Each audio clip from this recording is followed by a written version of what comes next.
Hello, guys, and welcome to another episode of the Cut Inside podcast. As the group stage have finally come to a close, we've been doing a review series, and as we went and looked back through all the groups. In this episode, we'll be talking about the final two groups, Group G and Group H. Don't forget to check out all of our previous videos that will be linked in the description.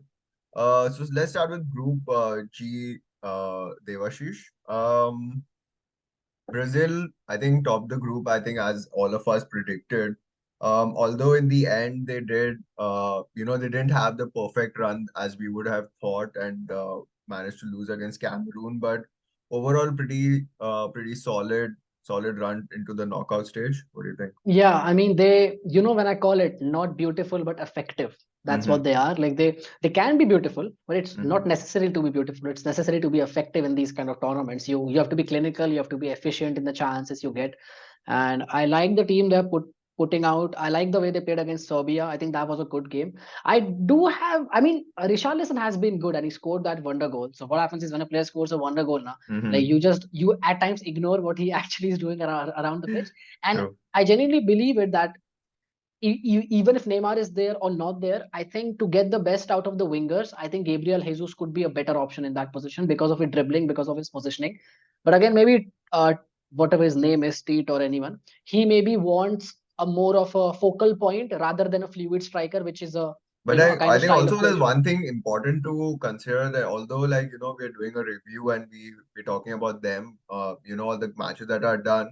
In the final match, Jesus and Telles have both been confirmed to be injured and they're out of the World Cup. So that leaves, Oh, there's another issue for them with Neymar's injury and him being, not 100% fit. It's another issue for Tite to consider.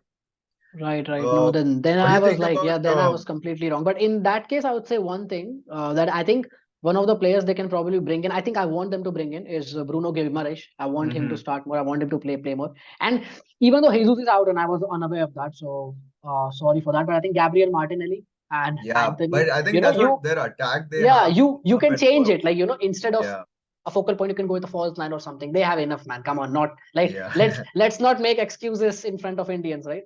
true. Speaking about Switzerland, I think they also in the end they made it a little difficult for themselves in that match against Serbia. Although the tensions were pretty high and there was a lot of altercation between the players, especially with Xhaka, getting right in the thick of things. I think as we all expected, Switzerland managed to weather the storm and qualify, ultimately equal on points with Brazil. Just came down to goal difference in the end, but yeah, pretty solid showing from them. Yeah, and showing character, you're 2-1 down. Then Mm-hmm. then then you make it 2-2. Even I think we all do this, and I find it very interesting when people go, mate, they came from behind. That's character. I mean, like, yeah, but why were you behind? You shouldn't be behind. Like, Mm-hmm. when you talk about teams who come back again and again, you go, yeah, man, but you shouldn't be in that position. Yeah. Otherwise, you will just turn a Liverpool. At some point, you can just stop. You True. cannot keep that. That's not a plan. It's not sustainable. Mm-hmm. And I think we have seen Switzerland being challenged in different situations, and in Mm-hmm. every situation they've shown some element of maybe keeping the possession well, or maybe throwing people forward, maybe weathering the storm, as you said. So they have been tested enough, and they have shown that as a unit they're pretty strong, and they also then have that element of magic with Xhaka, with Shaqiri, and Mm-hmm. Embolo is really quick. He can play in different positions as well. So they are quite interesting. I think and I think Cameroon overall pretty decent showing. I don't think we really expected them to get out of this group, but a good showing for them. And finally, I think Serbia finishing bottom of the group left me a little disappointed. Given they also have a pretty interesting team because if you look at their squad on paper, it does have that, they have a lot of experienced, gritty players and that sprinkling of that star power with, Milinkovic, Savic in midfield, Kostic on the wing, Mitrovic and Vlahovic leading the line. So, they do have good players, but, I think it's just didn't work for them this time around, something for them to consider for maybe the Nations League or finally the Euros. I think yeah, that's about it for Group G. Now coming to Group H, which was absolutely a really exciting game in the end. Portugal and South Korea go through dumping Uruguay and Ghana out of the World Cup. Uh, Devashish, what do you think about Portugal? Let's start at the top with Portugal. What do you think about the performance so far? They were not good against Ghana. And as I told you before the review started recording, that wasn't a penalty. I mean, I have a lot of friends who are Ronaldo fans. They're just gonna come and be like, no, that's why it's a penalty. That's why it's a penalty. That's Mm, why it's a penalty. And I'm like, all of the reasons you're actually giving, why that's actually the reason why it shouldn't be a penalty. I had a conversation like that. He went, bro, this, that. I was like, yeah, that's exactly why it shouldn't be the penalty, bro. And then they were good. They were not good against Ghana. They were good against Uruguay, even though there mhm. were spells when they could have conceded when Maxi Gomez hit that beautiful strike which curled. True. They did struggle at times to. I think Santos is getting away with his mistakes, a bit like Southgate has done in the past. He's not picking the right balance of players. I think somewhere in the midfield they are lacking something, and the player I want them to play more because he's very complete and he's involved in the build up, then in the final third, then he has the bite when he doesn't have the ball defensively. It Matthias Nunez at Wolves. Mhm. And when he came on against, I think it was Uruguay, he did change the game. He did win a few fouls. He did drive the ball forward, and he brings that element. William Carvalho, Neves, both being very I good at think, what they do. honestly, bro, William Carvalho is like a tractor. He I is mean, so yeah. What I slow. I mean don't know is, what I how mean is he is starting over the likes of exactly. Vitinha. Even Renato Sanchez was left at home. I mean, yeah, he's been playing really well. I felt like he deserved to be in the squad at least. But, William Carvalho, even Danilo Pereira, like players of these They're kind, static, like they're not yeah, dynamic. they're like You need really that. And I'm turgid, not that kind of slow. player that says, I'm sorry, I'm not that kind of fan or analyst, whatever you want to call. I'm not that kind of one that says I want to see dynamic players. No, I Mhm. understand you need the defensive part as well. I just think William Carvalho is not providing you enough. And I think no, Nunez and Vitinha can do it. I think especially Nunez is a kind of player I think they should be giving more chance. Just imagine him alongside Neves, man. Like that's a, like if someone comes to me and goes, "That's defensively weak," I don't think it is, because Neves is a number six. He has got Mhm. great legs. Nunez had got great legs. One can stay, one can make the runs into the box, and I believe he's getting away with it. And I think very soon Mhm. these midfielders, Carvalho and their lack of dynamism and a bit of more of staticness will mean that they will struggle to dominate the midfield and they will lose to some top opponents in the World Cup. I think like just one last thought on Portugal. I feel like Rafael Leao not starting every game. It's a crime. I think he is Yeah, so yeah. good. The pace he brings, his just ability to create something out of nothing. I think it's really special. And again, turgid Fernando Santos And again. just on that, just adding on to that, they have got some good players all around the pitch who can Hmm. pick great passes. But True. then they don't have the players who can run in behind. Correct. Ronaldo's not gonna run in behind, you know. It's just because Ronaldo is not gonna run in behind and he needs more space. Hmm. Leao is the exact kind of player who can create that space for him Correct. by making those runs, getting fullback out of a space, getting center back out of a space, and then maybe a Bruno or a Bernardo can make a way into it. Okay, then secondly, it was Korea who ultimately in a really, exciting game, where Wang Yi-chan from Bulls scored in the 91st minute to dump Uruguay out. What do you think about their performance?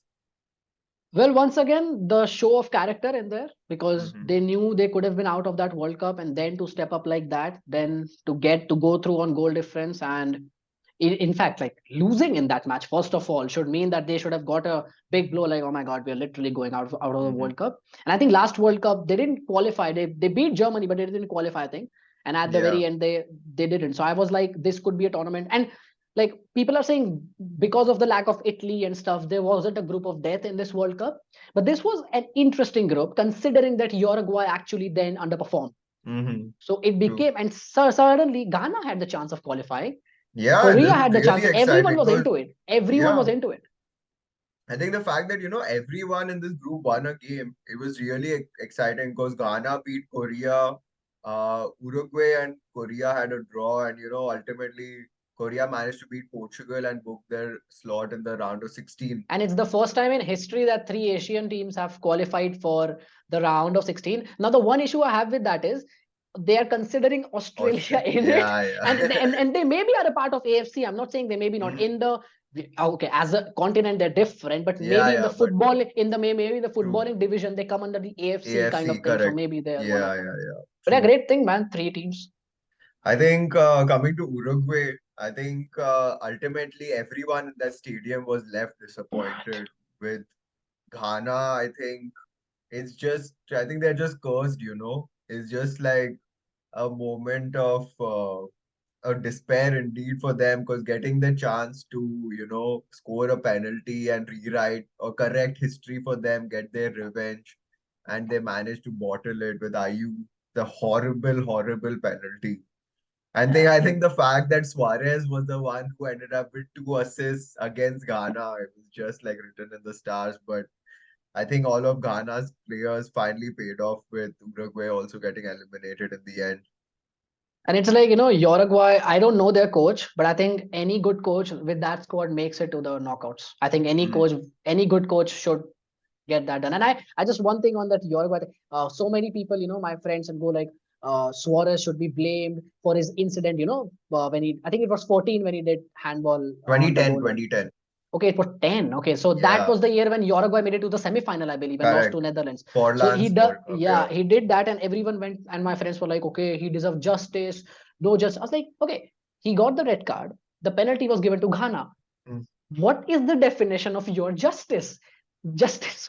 It's just was the penalty, was Yes, the justice. exactly. What is the definition of your justice? And then Suarez coming out and saying that they got justice, they missed the penalty. I love it because if True. I am let's say in a clutch game for India or for any of my team where we can go out, I'm in goal, my goalkeeper is out of position, the ball comes, I'm putting my hand. Of Why course, won't yeah. I? Why do That I was give a shit especially in about like the professionalism, man? It's situation, not like, you chess. know, It's not chess. It's not tennis. It's not cricket. It's football. You can't have the ethics of a different game into this game and then say true. football is not a gentleman's game. Yeah, it's not. It's so Mhm. you have to like do anything for your team. So I don't think he did anything wrong. Okay, perfect. I think let's look forward to the round of 16 clashes for each of these teams. Let's start with Brazil and Korea, sorry. What do you think about this game?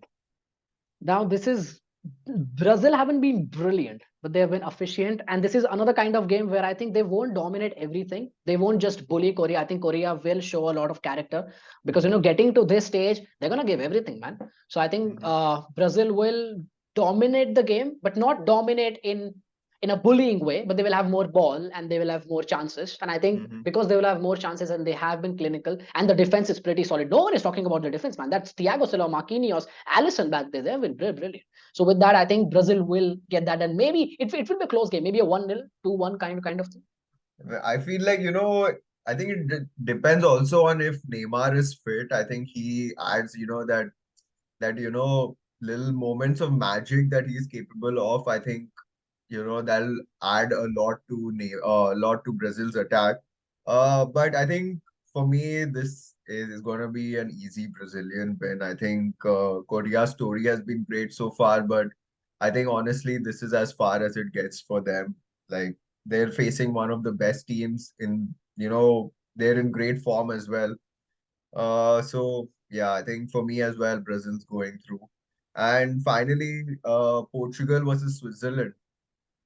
What Very do you think? hard to call, man. I'm finding it hard to call. I don't know why. Because as we spoke about Cavallo, the mistakes that William Cavallo sorry, Santos is making and he's Correct. getting away with it. And some of the decisions are going their way.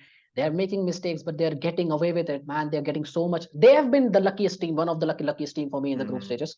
And Switzerland haven't been. Like Switzerland have actually worked hard. Hmm. They've shown character.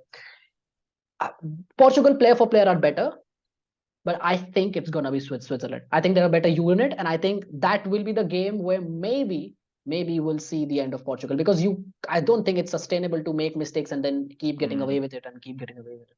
Even though I think it's very close, man. This one is probably one Hmm. of the closest games, but I'm tending towards Switzerland because I haven't seen anything from Portugal as a unit or in the key areas of the pitch that tells me that they can actually get the job done. And then the manager is proactive. He's not proactive. He's reactive. So that's Hmm. my take on that. I feel like, Switzerland also, they've been really good. If you look at their recent history in the Euros, they were the one who knocked out France, and they have that in them to, pull off an upset and, perform in those key moments. But I think here I feel like Portugal will just somehow, some way they will do what they have to do and get Because of past. the quality, because of the quality of players, maybe, Exactly. in I front think of them. the star quality that they have, and I think as we've seen in this World Cup, that it just one kick of the football is all it takes for you to change the complexion of the game. So I feel like it's going to be Portugal for me. But guys, you let us know. I think we're not going to come to an agreement because Devashish believes it's Switzerland, and I think it's. No, I don't. No, I don't think. I think the reason we cannot come to an agreement is because it's us two. Nah, I'm just joking. Just joking. Uh, I think, guys, you let us know in the comments down below what do you think who will go through. And I think that brings us to the end of this episode. We'll do an episode soon where we cover all of the round of 16 fixtures. Until then, take care and good night. Bye bye.